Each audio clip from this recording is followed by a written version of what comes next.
Welcome to the Slop Farm. Enjoy the video. You already have iPhone and iCloud. Now prepare for action. Open Settings and turn on iCloud Calendar so events sync across devices.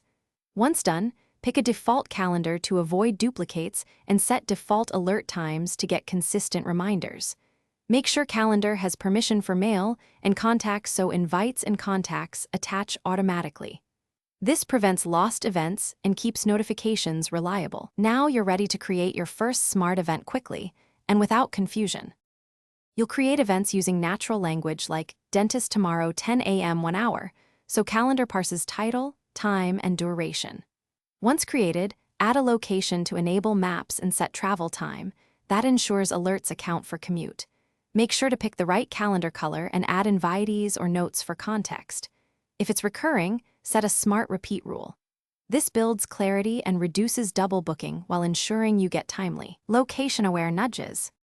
You finish by scanning your week view and resolving conflicts. Drag or edit events to new times so there's breathing room.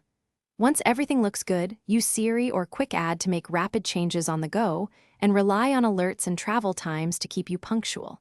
If events don't sync or vanish, toggle iCloud Calendar off then on and sign out of iCloud if needed.